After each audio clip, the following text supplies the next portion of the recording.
আমি আরম্ভ করি। কত মানুষ আসবে আসবে না এটাতে আমি আর ওয়েট করব না, আরম্ভ করি। বিশেষ একটা কথাটা হলো এইটা, আপনারা জানেন যে আমি খুবই ব্যস্ত, আর আমাকে অনেক মানুষে মেসেজ করতেছে যে হুজুর আপনি জলেশ্বরের বিষয় কেন বলেন না। আচ্ছা বলেন, জলেশ্বরের বিষয় বলে কিছু লাভ হবে নাকি? মুখ দিয়ে বলাটা তো সাধারণ ব্যাপার, মুখ দিয়ে বলে জলেশ্বরের বিষয়ে আমি কি বলবো আপনারা বলেন আমাকে।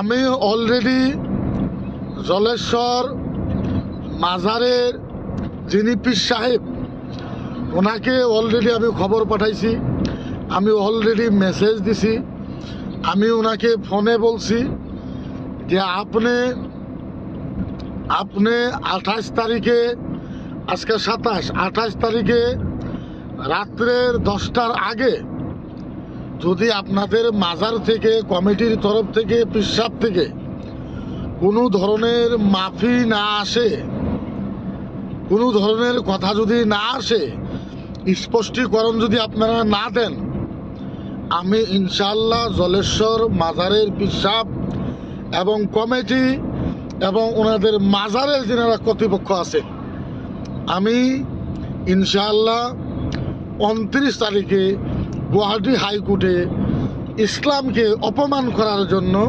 ওনাদের উপরে কেস করব। ইতিমধ্যে আপনাদের দোয়ায় আমি উকিলের সাথে আলোচনা করে ফাইনাল হয়েছি। যদি জলেশ্বরের পীর সাহেব যদি চায়, ওনার যদি ইচ্ছা যে না মামলাকে এই জায়গার ভিতরে শর্ট আউট করবো, তাহলে ভালো কথা। আর যদি উনি চায় যে না আমি শর্ট আউট করবো না, ওদিকে আমি কোর্টে যাব, ওদিকে আমি জলেশ্বরের পীর সাহেব এবং কমিটির মানুষকে বলবো আপনারা রেডি হয়ে থাকেন। 29 তারিখে আমি মুফতি মকিউর রহমান আজহারি ইনশাআল্লাহ ফাইনাল, আল্লাহ যদি হায়াতে জিন্দেগিতে বাঁচিয়ে রাখে, 29 তারিখে আমি গুয়াহাটি হাইকোর্টে পিআইএল দাখিল করব ইনশাআল্লাহ। অলরেডি আমি কাম আরম্ভ করেছি, আমি সাইন নেওয়া আরম্ভ করেছি, ফরম্যাট বানানো আরম্ভ করেছি। আল আসাম ইসলামিক রিসার্চ সেন্টারের তরফ থেকে আমরা ইনশাল্লাহ কেস করব। আবার বলতেছি, এটা কোনো ধমকি নয়, এটা কোনো ভয় নয়, কোনো ভাবুকি নয়। আর যদি আপনারা ধমকি ভাবেন, ওইটা জলেশ্বরের পীর সাহেবের ব্যক্তিগত কথা হবে, ওনার ব্যক্তিগত কথা হবে। তার কারণ আপনারা বছরে সভা করেন, ধর্মীয় সভা করেন, উরুস করেন, মুরুস করেন, আরও টুরুস করেন, কি করেন আমাদের কথা নাই।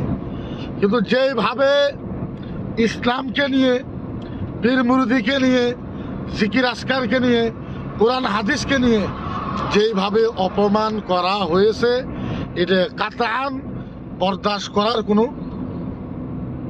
এরকম কোনো রাস্তা নাই।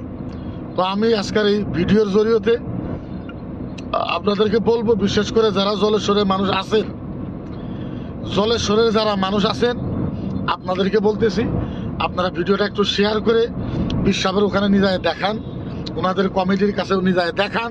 যদি ওনার কমিটির মানুষেরা যদি অ্যাকসেপ্ট করে যে আমাদের ভুল হয়েছে, আজীবন এই দরবারে এই মাজারে আর কোনোদিনও ভুল হবে না, তাইলে আমরা ওলামার থেকে আমরা মাইনা নিমো।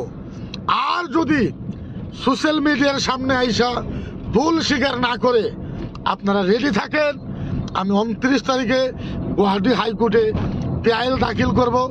ফাইনাল 100%, 1000%, কোটি পার্সেন্ট, পৃথিবীতে যত পার্সেন্ট আছে সম্পূর্ণ ঠিক, আমি ইনশাল্লাহ পিআইএল দাখিল করে ওনাদের নামে কেস করবো ইনশাল্লাহ। গতিকে আমি বলে দিলাম, যারা গুয়াহাটি থাকেন আপনারা আমাকে একটু সহযোগিতা করবেন, টাকা পয়সা লাগে না, সহযোগিতা করবেন। কালকা যেহেতু সানডে, রবিবার, আমি কালকে 28 তারিখ, 29 তারিখে ইনশাআল্লাহ 10টার থেকে 12টা পর্যন্ত ইনশাল্লাহ আমি গুয়াহাটি হাইকোর্টে থাকবো 29 তারিখে। তো যারা গুয়াহাটি আসেন, যারা গুয়াহাটি থাকেন, আপনাদেরকে ইনশাল্লাহ আমি অনুরোধ করলাম যে আপনারা গুয়াহাটি হাইকোর্টে আমার সাথে লোক দেবেন ইনশাআল্লাহ।